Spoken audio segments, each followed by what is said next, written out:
Oh, your mercy never fails me. All my days held in your hand.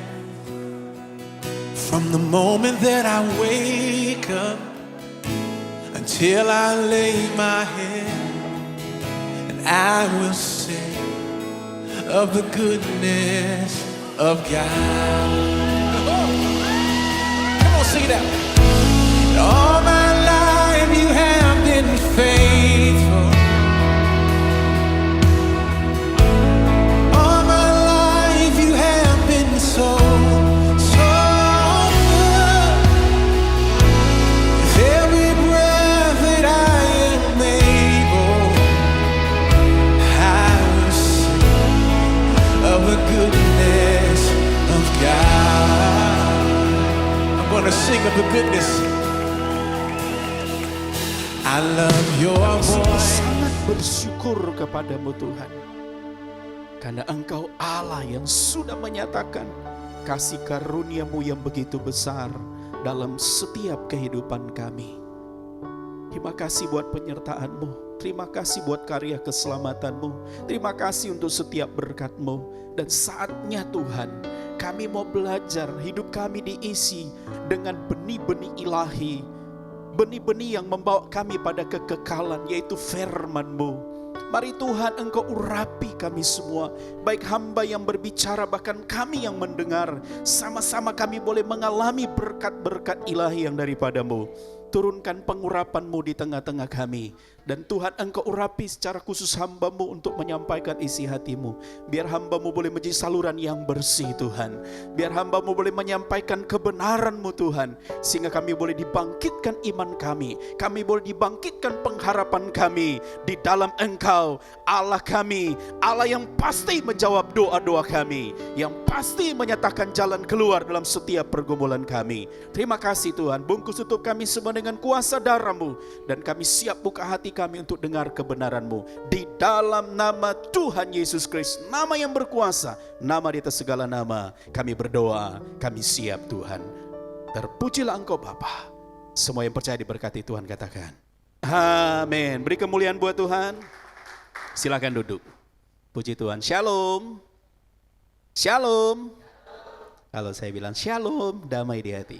Ya, haleluya. Shalom. Damai di hati. Haleluya. Ada sukacita pagi hari ini? Wah, nampak kelihatan sukacita yang luar biasa. Dan sukacita ini tidak bisa dibeli dengan uang.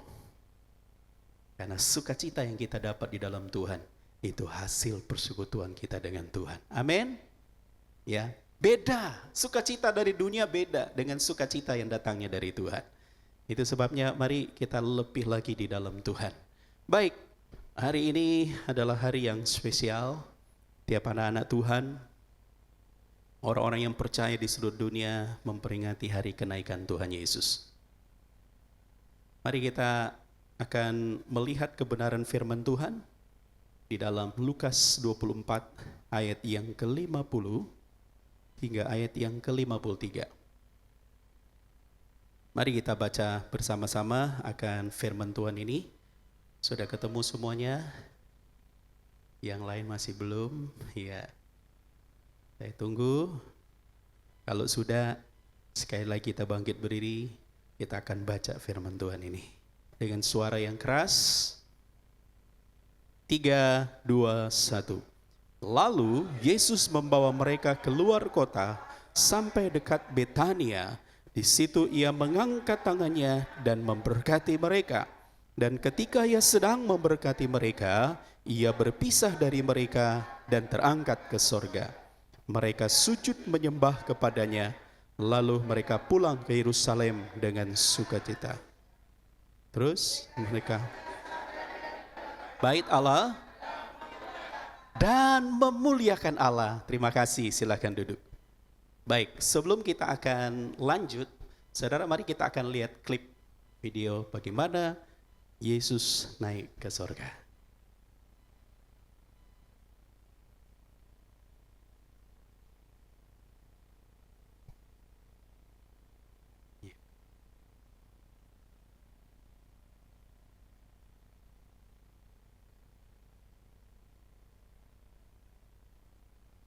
Ya, sambil kita menunggu, ya.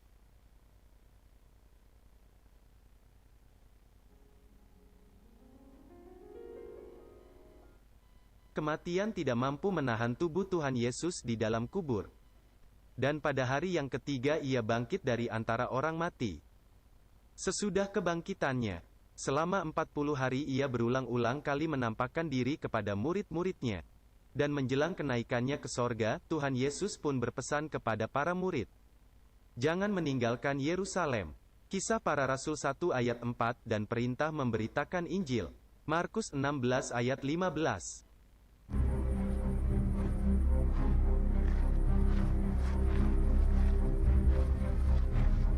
Yesus membawa murid-muridnya dekat dengan Betania. Kamu akan menjadi saksiku di Yerusalem dan di seluruh Yudea dan Samaria, dan sampai ke ujung bumi. Pergilah ke seluruh dunia, beritakanlah Injil kepada segala makhluk.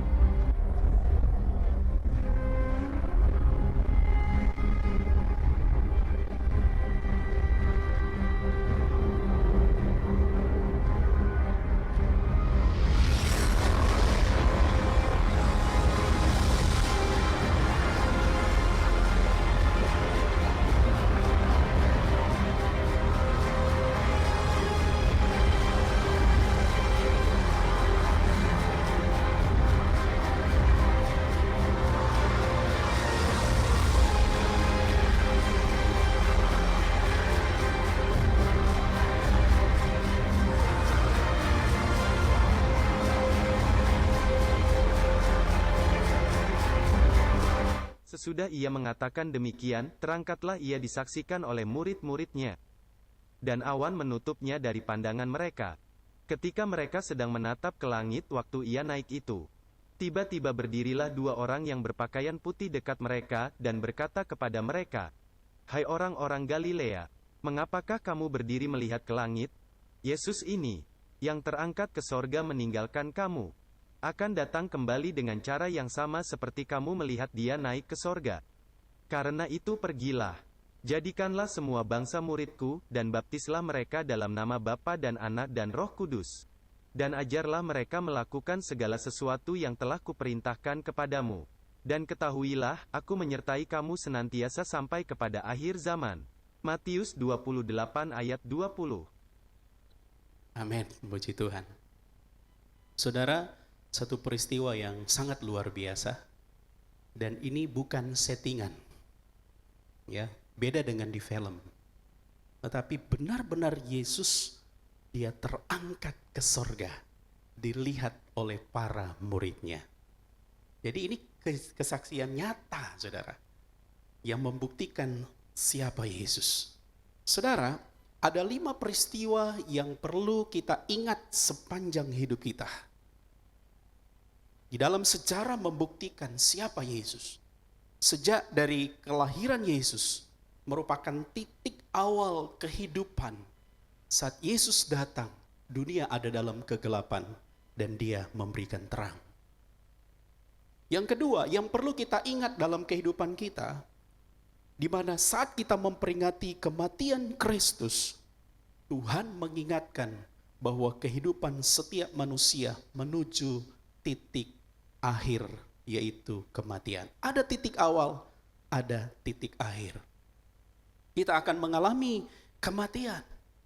Satu saat kita akan dipanggil Tuhan. Dan Yesus, dia mati sedang dikasih Tuhan. Tetapi dia tidak hanya mati, tetapi ia bangkit dan memberi pengharapan. Kematian Yesus itu kematian terhadap dosa dan kutuk dosa, sehingga manusia tidak diikat lagi oleh dosa. Dia menanggung penderitaan dosa dunia ini. Dia tidak hanya mati, hari yang ketiga dia bangkit. Ketika dia bangkit, dia memberikan pengharapan kepada saya dan saudara. Ada pengharapan di dalam Yesus. Kenapa? Karena Yesus bangkit. Ketika kita ada dalam persoalan, ketika kita ada dalam pergumulan, pasti ada jalan keluar, pasti ada pertolongan. Kenapa? Yesus, dia tidak mati, tetapi dia bangkit. Dia memberi pengharapan bagi setiap orang yang percaya kepadanya. Katakan amin. Dan ternyata saudara, Dia bukan hanya bangkit selama 40 hari, dia menampakkan diri, meyakinkan akan murid-muridnya tentang pengajaran tentang kerajaan sorga. Dia meyakinkan murid-muridnya supaya mereka mengerti status mereka. Dan Tuhan memberi pesan kepada mereka. Ada perintah di mana mereka harus pergi, beritakan kerajaan sorga. Bawa kesaksian supaya orang bisa menerima Tuhan. Ajarkan kepada mereka jadi murid Tuhan. Pergi saksikan itu. Lalu kemudian Yesus naik ke sorga. Disinilah bukti siapa Yesus. Jadi Tuhan kita ini Tuhan yang luar biasa. Katakan amin. Beri kemuliaan dulu buat Tuhan. Dia bukan hanya bangkit dari antara orang mati, tapi dia membuktikan dirinya. Dia naik ke sorga. Dan di sini membuktikan bahwa Yesus itu bukan manusia. Dia Allah dan dia menyatakan kemuliaannya. Lalu kemudian peristiwa yang kelima yang perlu kita ingat yaitu pencurahan Roh Kudus sebagai janji Bapa. Nah, kita berbicara tentang kenapa Yesus harus naik ke sorga. Dan apa makna ini bagi kita gereja Tuhan, anak-anak Tuhan. Apa yang perlu kita perhatikan lewat kenaikan Yesus? Saudara, kenaikan Yesus justru memberikan pengertian bagi kita bahwa Yesus dia berasal dari sorga. Ini poin yang penting yang perlu kita perhatikan. Mari kita lihat Yohanes pasal yang ke-6 ayat yang ke-38. Yohanes pasal yang ke-6 ayat yang ke-38. Sebab aku telah turun dari surga, Sebab aku telah turun dari sorga, bukan untuk melakukan kehendakku, bukan untuk melakukan kehendakku, tetapi untuk melakukan kehendak Dia yang telah mengutus aku. ya, sebab aku telah turun dari sorga. Kalau bicara dia turun dari sorga, satu saat dia akan naik ke sorga. Amin. Ini yang pertama membuktikan bahwa Yesus berasal dari sorga. Dia turun dari sorga ke bumi untuk mengerjakan pekerjaan Bapa. Rencana keselamatan harus dia kerjakan, saudara. Bahkan kita melihat bahwa tidak ada seorang pun selain Yesus yang telah naik ke sorga. Mari kita lihat dalam Yohanes pasal yang ketiga, ayat yang ke-13.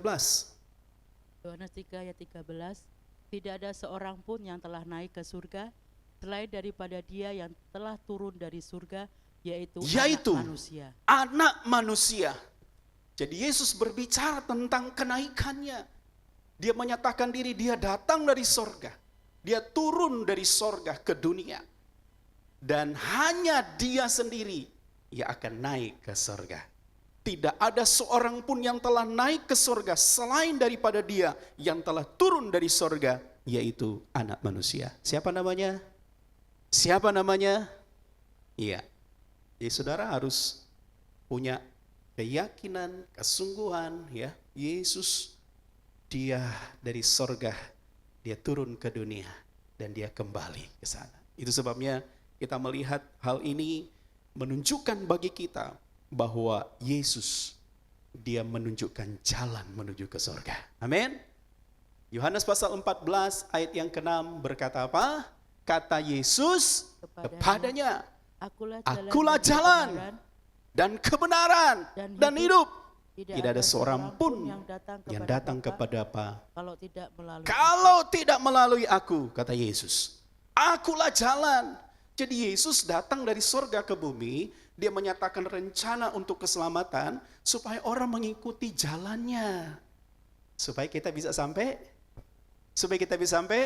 enggak ada jalan lain. Ya. Menuju ke Roma banyak jalan. Bisa lewat Solo, bisa lewat Jogja. Naik pesawat maksudnya. Ya. Bisa lewat Jakarta. Rutenya banyak. Tetapi untuk kerajaan sorga, untuk bicara tentang ke sorga, hanya melalui Yesus. Katakan hanya melalui Yesus. Sebabnya pastikan jangan sampai saudara dikasih Tuhan keyakinan kita diubahkan. Jangan sampai kita meninggalkan kepercayaan kita. Karena hanya satu-satunya jalan yaitu lewat Yesus. Saudara harus yakin dengan pasti. Dan itu sebabnya kita semua harus terus berpegang kepada namanya. Katakan amin. Karena hanya lewat Yesuslah yang membawa kita ke surga. Saudara, Yesus menyatakan dirinya, kamu berasal dari dunia, tetapi aku berasal dari atas. Baca, Yohanes 8 ayat 23. Ayat 23. Lalu ia berkata kepada Lalu ia mereka, berkata kepada kamu mereka, berasal dari bawah, kamu berasal dari bawah, aku dari atas. aku dari atas. Kamu dari dunia ini, Aku bukan. aku bukan dari dunia Ya, ini. di sini membuktikan siapa Yesus. Yesus itu dari sorga. Jadi kalau dia dari sorga, dia tahu membawa ya kita untuk ke sorga. Dia tahu jalannya, jadi nggak ada jalan lain. Siapapun nabi di dunia ini, tidak ada yang bisa membawa kita ke sorga selain daripada Yesus. Amin. Beri kemuliaan dulu buat Tuhan. Itu sebabnya kepercayaan kita kepada Yesus itu betul-betul sebuah kepastian, bukan mudah-mudahan. Jangan pernah ragu lagi kita dalam mengikut Yesus. Mari kita tetap terus setia kepada Tuhan. Karena kita sudah istilahnya orang Jawa bilang dipenake, dipernahke. Wah, luar biasa. Iya, maklum bukan orang Jawa. Ya, enggak masalah. Ya, yang penting maksudnya ngono, Saudara, ya. Tuhan sudah pernah ke kita nih, dikasih jalan. Dia tuntun. Tinggal apa? Tinggal kemauan kita, pilihan kita. Saudara mau setia tidak setia itu urusan saudara. Tuhan mau kasih jalan nih. Mau enggak menuju kehidupan atau menuju kepada kematian? Dua jalan yang selalu Tuhan berikan kepada jalan kepada kehidupan, yaitu surga. Jalan kepada kematian adalah kematian yang kekal, yaitu neraka. Saudara mau pilih mana? Iya dong. Kita enggak mau bodoh dong, ya toh? Sudah dipernahke gitu loh, dikasih tahu ini loh. Enggak mau ngikut itu namanya ya salah sendiri. Kita udah tahu ini sudah dikasih lihat loh itu kemuliaan Tuhan. Tapi kita enggak mau ke sana. Kita mau cari sendiri gitu loh, Saudara. Makanya kita akan muter-muter dengan masalah itu sendiri. Saudara, ini yang pertama yang kita perlu lihat. Yesus terangkat ke sorga karena memang dia asalnya dari sorga. Haleluya. Yang kedua, Saudara, dia menjadi Tuhan, dia menjadi juru selamat. Oke, kita melihat yang kedua. Yuk. Yesus naik ke surga membuktikan siapa dia? Dia adalah Tuhan. Haleluya. Allah tidak bisa kelihatan. Allah dinyatakan dengan kemuliaannya seperti matahari. Orang kalau berjumpa dengan Allah tidak bisa, mati. Kenapa? Karena kemuliaannya, kesempurnaannya. Makanya digambarkan dia sebagai Allah Bapa. Dan kita lihat rencana Allah kepada manusia, dia memberikan jalan satu-satunya, yaitu di dalam pribadi Yesus. Supaya dia bisa menunjukkan teladan hidupnya. Itu sebabnya kekristenan begitu luar biasa. Allah yang datang untuk menyelamatkan kita. Bukan kita yang cari selamat, tapi Allah yang menyatakan anugerah keselamatan. Itu sebabnya Efesus 2 ayat 8 dan 9, bahwa kita diselamatkan bukan karena perbuatan baik kita, bukan karena usaha kita, tetapi pemberian Allah, anugerah. Lalu bicara anugerah berarti apa? Tanpa usaha. Berarti itu apa? Iya, cuma-cuma, gratis. Wong dikei gratis saja masih alasan untuk Tuhan. Tuhan tidak mau demikian. Saudara, kita sudah kasih gratis, aduh anugerahnya begitu besar. Kita nggak mau menghargai, kita pingin cari yang sesuatu yang sebenarnya tidak bersifat kekal. Nah itulah yang iblis sodorkan supaya apa kita mengejar itu. Bukan mencari kekekalan. Saudara, poin yang kedua ini, Filipi pasal 2 ayat 9 dan 11. Mari kita akan melihat firman Tuhan ini bersama-sama. Yuk kita baca bersama-sama. 3, 2, 1. Itulah sebabnya Allah sangat meninggikan dia, karuniakan kepadanya nama di atas segala nama, supaya di dalam nama Yesus bertekuk lutut segala yang ada di langit dan yang ada di bumi dan yang ada di bawah bumi, dan segala lidah mengaku Yesus Kristus adalah Tuhan bagi kemuliaan Allah Bapa. Amin. Jadi kita melihat lewat ayat ini menyatakan bahwa Allah meninggikan dia dan mengaruniakan nama di atas segala nama. Supaya apa? Segala lutut akan bertelut dan segala lidah akan mengaku bahwa Yesus adalah Tuhan. Bahkan segala yang ada di langit, yang di bumi maupun di bawah bumi, mereka akan takluk di dalam nama Yesus. Haleluya. Saudara ragu gak ngikut Yesus? Jangan ragu ngikut Yesus apapun pergumulan, apapun persoalan saudara. Nama itu nama yang berkuasa. Haleluya. Apa yang sedang kita alami? Ayo datang sama Tuhan. Kesulitanmu, pergumulanmu, ya, masalahmu, ayo datang kepada Yesus. Karena nama itu nama yang berkuasa. Nama itu membuktikan bahwa Dia adalah Tuhan. Itu sebabnya kepercayaan kita kepada Yesus harus betul-betul dari hati kita, pengakuan kita yang mengakui bahwa Dia adalah Tuhan yang hidup. Amin, saudara. Jadi sebelum Yesus datang, Dia adalah Sang Pencipta. Ya, Dia adalah firman yang hidup. Lalu firman yang hidup jadi manusia, membuktikan kasih-Nya. Dia rela merendahkan dirinya. Dia rela, saudara, mengorbankan hidupnya supaya kita manusia diselamatkan dari belenggu dosa dan hukuman yang kekal. Saudara, Ibrani pasal 1, ayat 1 hingga ayat yang ketiga, lebih dijelaskan tentang siapa Yesus. Mari kita lihat. Setelah pada zaman dahulu Allah berulang kali dan dalam berbagai cara Ya, dari zaman dahulu Allah berulang kali dalam berbagai cara berbicara melalui nenek moyang lewat perantara nabi. Terus, maka pada zaman akhir ini Ia telah berbicara kepada kita dengan perantaraan anaknya. Ia tetapkan sebagai yang berhak menerima segala yang ada.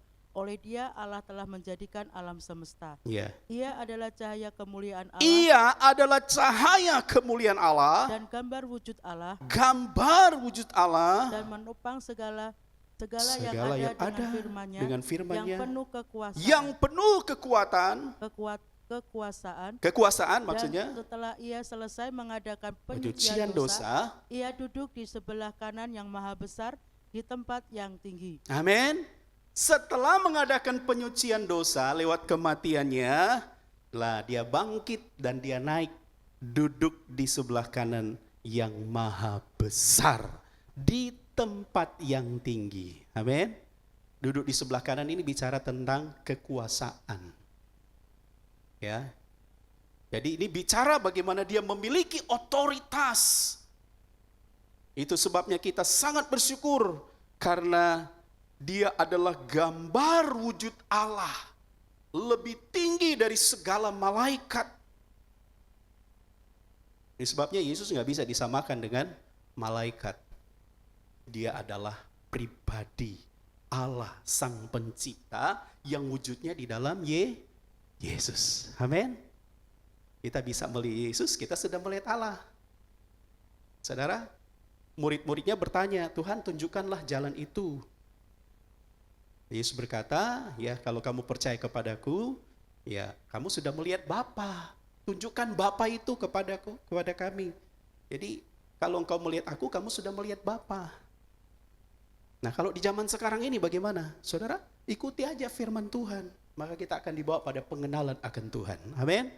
Itu sebabnya orang yang setia, orang yang sungguh-sungguh menghargai siapa Tuhan dalam hidupnya, maka dia akan mengalami bagaimana Tuhan menyatakan dirinya dalam hidupnya secara pribadi. Kita akan melihat kuasanya, kita akan bisa melihat pertolongannya, kita akan bisa melihat kemuliaannya menyertai hidup kita. Amin. Berapa banyak di antara kita mengalami penyertaan Tuhan? Katakan amin. Itu satu bukti bahwa Allah mengasihi kita. Itu satu bukti bahwa Allah menyertai. Itu sebabnya ketika Yesus sebelum terangkat dia berkata bahwa aku menyertai kamu senantiasa sampai akhir zaman sampai kita tutup mata. Kalau kita dikasih kesempatan belum tutup mata, kita akan ketemu dengan Tuhan, ya kita akan diubahkan. Haleluya. Saudara, yang kedua, Yesus dia naik ke surga membuktikan siapa dirinya, bahwa dia adalah Tuhan. Dia adalah gambar wujud Allah yang dinyatakan lewat pribadi Yesus. Dan dia harus, saudara, naik di tempat yang tinggi. Dia memiliki kuasa. Dan setiap orang yang datang kepadanya dijamin keselamatan. Katakan amin. Saudara yakin keselamatan di dalam Yesus? Maka kita harus jadikan Yesus itu Tuhan dalam hidup kita. Kalau kita menjadikan Yesus sebagai Tuhan dalam hidup kita, maka artinya kita harus memberikan otoritas kepada Tuhan menuntun hidup kita. Ya, dengan kita terus belajar hidup di dalam kebenarannya. Ingat, hidup kita ini kan miliknya Tuhan. Kita hidup, kalau kita pakai dengan kekuatan kita sendiri, ya pasti kita akan diperhadapkan dengan banyak-banyak halangan. Akan ada banyak rintangan kalau kita nggak ngikut Tuhan sungguh-sungguh. Tapi Tuhan izinkan proses itu terjadi supaya kita lebih mengenal siapa Tuhan kita. Amin. Yang ketiga, saudara, Yesus naik ke surga karena dia mau menyediakan tempat bagi kita. Haleluya. Saudara, mari kita lihat Yohanes pasal 14 ayat 1 hingga ayat yang ketiga. Berkata demikian, janganlah gelisah hatimu, percayalah kepada Allah dan percaya juga kepadaku. Di rumah Bapa-Ku banyak tempat tinggal. Jika tidak demikian, tentu aku mengatakannya kepadamu. Sebab aku pergi ke situ untuk menyediakan tempat bagimu. Dan apabila aku telah pergi ke situ dan telah menyediakan tempat bagimu, aku akan datang kembali dan membawa kamu ke tempatku, supaya di mana aku berada, kamu pun berada. Amin. Saudara percaya satu saat kita akan bertemu dengan Tuhan di sana? Tuhan sudah siapkan tempat. Haleluya. Mungkin kalau kita melihat kita di dalam dunia ini udah begitu banyak pergumulan. Ya, Tuhan izinkan ya kalau di zaman para rasul mereka mengalami penderitaan, ditekan, kekristenan pada waktu harus mengalami kesulitan-kesulitan, dan Tuhan memberi pengharapan kepada mereka. Tuhan siapkan tempat yang layak buat kita. Itu sebabnya kematian itu bukan akhir dari segala sesuatu. Katakan amin. Kematian sebenarnya merupakan awal dari kehidupan yang baru. Itu sebabnya kekristenan, kematian memang secara jasmani kita merasa keterhilangan. Tapi kematian bukanlah akhir dari segala sesuatu. Kematian justru awal dari kehidupan. Kita hidup bersama dengan Tuhan. Amin. Orang dunia takut mati. Ya, kenapa? Karena mereka tidak memiliki pengharapan yang pasti. Mereka tidak tahu tempat mereka nanti kemana. Mereka cuma tahu sorga, tapi jalan ke sorga mereka tidak tahu. Tapi bersyukur kepada saya dan saudara, hanya lewat Yesus, maka dia memberi pengharapan bagi kita. Saya dan saudara punya kapling di sana. Haleluya. Di dunia mungkin kita nggak ada kapling ya. Di dunia kita punya kapling cuman 2x1. Kapling kita, rumah kita kan kita akan tinggalkan. Kapling kita itu loh ketika kita mati ya, kita kan enggak bawa apa-apa. Kuburan 2x1. Halo. Tapi kita punya kapling di surga. Wah, penuh dengan kemuliaan. Amin. Saudara percaya akan hal ini. Itu sebabnya di dunia ini ya memang kita hidup. Ya Tuhan mau supaya melakukan perbuatan-perbuatan yang baik sesuai dengan firman Tuhan. Jadi kita harus sadari bahwa kita hidup di dunia ini punya tugas. Tugasnya apa? Pergi beritakan ini kebenaran ini. Saudara, jangan puas kita menjadi orang Kristen yang biasa-biasa. Tapi puaslah ketika saudara mau menyatakan kabar baik kepada orang. Ya, minimal kita sampaikan kabar baik ini. Supaya orang tahu jalan ke surga. Supaya orang mengerti, saudara. Itu sebabnya saudara, mari kita buka hati Tuhan, pakai aku untuk aku jadi alatmu. Saya sudah tahu tempat ke surga itu hanya lewat Yesus. Tapi kita lihat orang yang tidak tahu jalannya kita nggak memberitahu kepada mereka, itu dosa. Tanggungan orang itu akan ditanggungkan kepada kita. Kita sudah tahu ada orang buta jalan mau masuk di lubang, kita biarkan. Salahnya siapa? Kita akan bilang salahnya dia.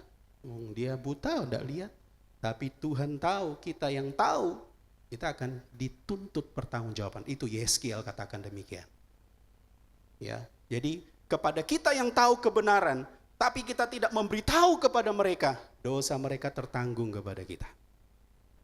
Itu sebabnya kekristenan kita nggak boleh diam, karena kita sudah tahu tempatnya, tempat yang penuh kemuliaan. Tuhan bilang, ayo pergi beritakan. Saudara mau beritakan? Ada orang-orang yang dekat dengan kita nggak ngajak mereka untuk ya jadi Kristen, nggak, minimal mereka percaya kepada Yesus. Haleluya. Ayo jemaat, kita bergerak karena ini hatinya Tuhan, ini misinya Tuhan.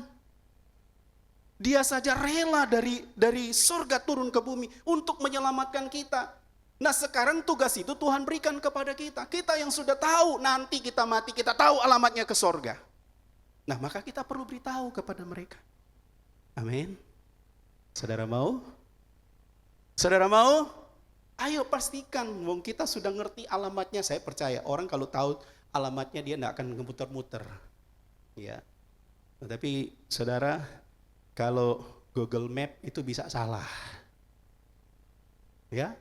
Iya, kita dulu kemarin sama Cik Lani pakai Google Map, mereka mampir, bisa salah muter-muter saudara. Itu Google Map.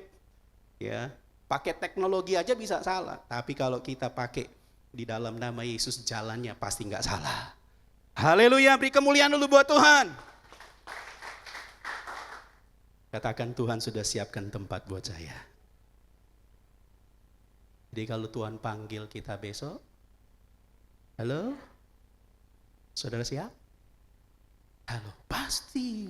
Jangan mudah-mudahan, jangan takut. Loh, saudara kita harus terus, karena Tuhan dikatakan dalam bahasa aslinya, rumah Bapa itu mone, berlimpah, ruang tempat tinggal keabadian.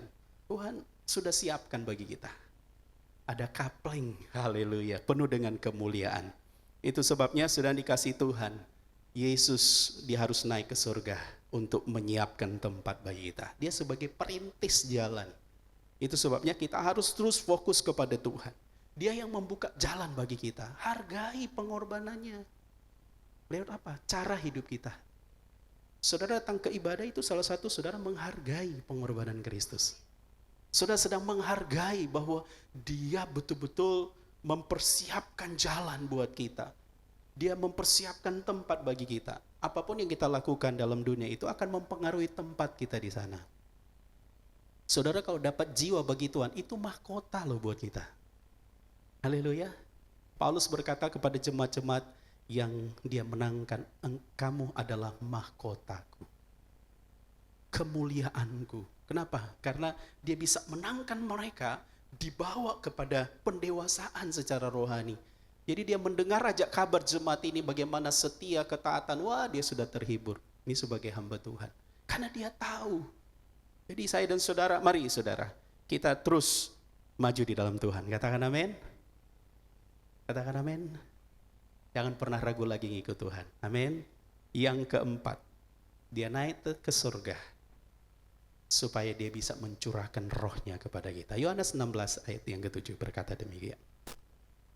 Namun benar yang kukatakan ini kepadamu adalah lebih berguna bagi kamu jika aku pergi. Ya. Sebab jika aku tidak pergi, penghibur itu tidak akan datang kepadamu. Penghibur itu tidak akan datang kepadamu. Jikalau aku pergi, aku akan mengutus dia kepadamu. Ya. Jadi alangkah lebih baik memang aku harus pergi supaya dia memberikan kepada kita apa? Roh Kudus, roh penolong itu, saudara. Kenapa? Karena kalau Yesus, dia kan tunggal, hanya satu. Makanya dia datang kepada milik kepunyaannya, orang Israel. Tapi karena orang Israel menolak dia, maka terbukalah keselamatan bagi seluruh bangsa. Saya dan saudara bisa mengenal Yesus, itu sebuah anugerah Tuhan. Dan saudara dikasih Tuhan, dia pergi naik ke surga supaya dia mengirimkan Roh Kudus. Tunggal tapi jamak. Dia ada di mana-mana. Dalam keadaan apapun juga, dia pun ada bersama dengan kita. Dia tidak kelihatan, tapi kita bisa merasakan kehadirannya. Saudara ibadah sungguh-sungguh, saudara datang menyembah Tuhan, saudara akan rasakan lawatan Tuhan. Saudara akan ngalami lawatan kuasa Tuhan bekerja dalam hidup kita. Saudara, ini yang perlu kita rindukan, yaitu kita minta janji Bapa, yaitu Roh Kudus yang dia katakan di dalam Yoel pasal yang kedua itu ya. Coba kita baca Yoel pasal yang kedua ayat 28 ya. Ini mengulang kembali kemarin. Kemudian daripada itu akan terjadi bahwa aku akan mencurahkan rohku ke atas semua Perhatikan, manusia. aku akan mencurahkan rohku ke atas apa? Semua manusia. Perhatikan, tidak sebagian ya, semua manusia. Terus, Maka anak-anakmu laki-laki dan perempuan perempuan akan bernubuat, orang-orangmu yang tua akan mendapat mimpi, ya, taruna-tarunamu taruna-tarunamu akan mendapat penglihatan. penglihatan. Terus 29. Juga ke atas hamba-hambamu laki-laki dan perempuan akan kucurahkan rohku pada hari-hari Iya. itu. Jadi saudara, penggenapannya di dalam Kisah Rasul pasal yang kedua. Tetapi sampai sekarang ini Roh Kudus bekerja. Amin. Karena dikatakan pada hari-hari itu. Jadi ini bukan hanya terjadi pada zaman rasul-rasul, tapi sampai saat ini. Kenapa? Karena Roh Kudus membantu kita dalam kelemahan kita. Tanpa Roh Kudus kita nggak mampu. Siapa yang bisa mengubah hati manusia kalau bukan Tuhan? Dan lewat pekerjaan Roh Kudus dan firman Allah. Roh Kudus dia melembutkan hati kita, sehingga ketika kita dengar firman Tuhan, ini benih ilahi, kita akan mengerti dan kita akan dimampukan untuk menjadi pelaku firman Tuhan. Katakan amin. Itu sebabnya kita nggak mampu dengan kekuatan kita sendiri. Bisa nggak secara manusia, saudara, orang menyakiti hati kita, terus kita balas dengan kebaikan. Saudara, kalau bukan dengan Roh Kudus, nggak mungkin. Daging ini selalu bicara apa? Kalau kamu nyakiti aku bisa balas lebih jahat. Lebih jahat, itu manusia. Tetapi kalau kita menerima Roh Kudus, firman Allah, benih ilahi ada dalam diri kita, ya. Ketika orang berbuat jahat, itu sudah ada rem. Ya, sudah ada apa? Alarm. Traffic light-nya berbicara dalam diri kita. Kita nggak bisa membohongi Roh Kudus. Roh Kudus akan selalu berbicara dalam diri kita.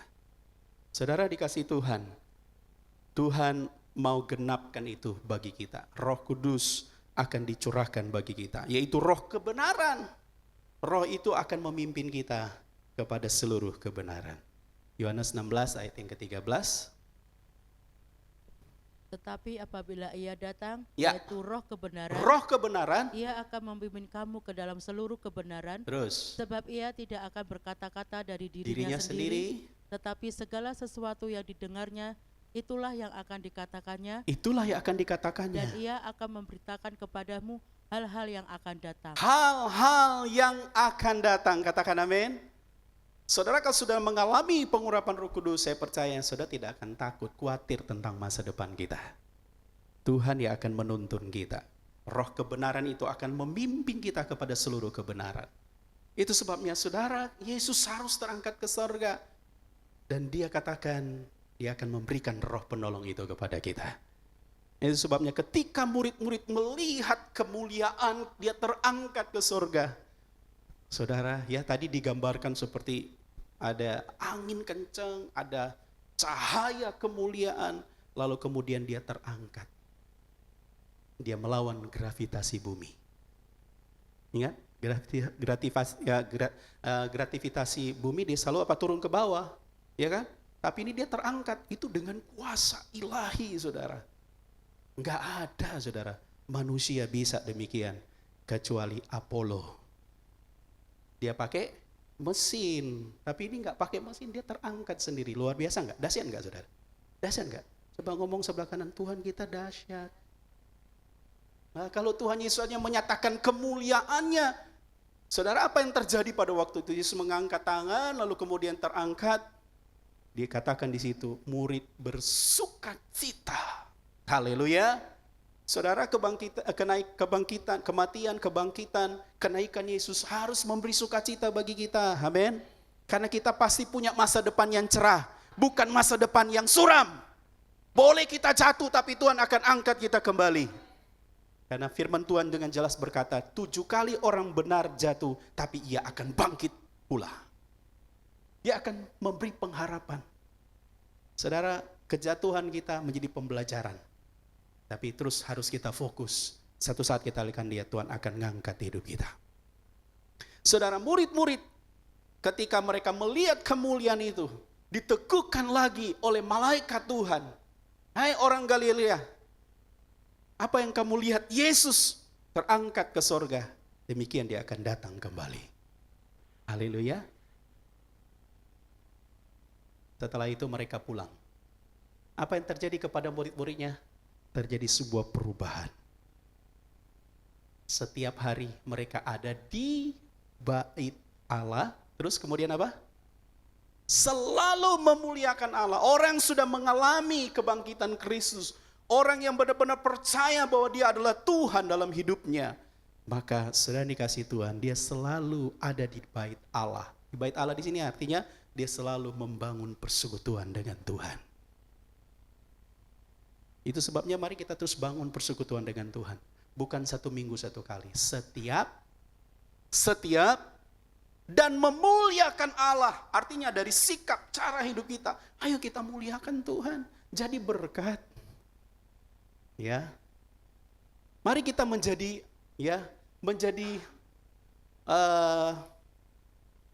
membawa solusi kepada orang lain. Jangan sampai kita jadi troublemaker. Oh. Ya, anak-anak Tuhan dimanapun kita ada, kita harusnya bisa memberi jalan keluar, bukan justru kita membuat masalah. Ya, karena ada banyak juga anak-anak Tuhan tanpa disadari kehidupan mereka justru bukan menjadi solusi, tetapi jadi pembuat masalah, sehingga nama Tuhan tidak dipermuliakan. Cara hidup mereka hidup dalam dosa, suka bohong sana sini, suka gosip sana sini, suka menyerang pelayanan, suka mengkritik hamba Tuhan. Bukan memberikan solusi, bukan memberikan jalan keluar, tetapi berusaha untuk menghancurkan. Itu ada roh perpecahan di dalamnya. Kalau semata-mata apa yang kita lakukan untuk ego kita, itu bukan dari Tuhan. Itu pasti dari kuasa kegelapan. Tuhan tidak demikian. Amin. Saya percaya di mana anak-anak Tuhan berada, pasti ada roh damai sejahtera. Amin. Ciptakan damai sejahtera. Ciptakan suasana di mana kerajaan Allah itu ada. Di dalam rumah tangga biasa kalau beda pendapat. Tapi kalau di dalamnya sampai setiap hari, berhari-hari, berbulan-bulan, bahkan bertahun-tahun gak ada damai sejahtera di rumah itu. Itu artinya apa, saudara? Berarti Tuhan tidak hadir di rumah itu. Yang hadir siapa? Seton rojiun. Ya. Ayo ciptakan itu dalam rumah tangga, hubungan yang harmonis. Membangun hubungan yang baik satu dengan yang lain. Saudara, ini yang harus kita ciptakan. Karena kenaikan Yesus ke sorga, Tuhan katakan dia memberi roh penolong. Nah kalau umpamanya kita nggak memuliakan Tuhan, di dalam rumah tangga tidak ada damai sejahtera, berarti bukan roh penolong di dalamnya, tetapi roh perongrong. Penodong, bisa demikian.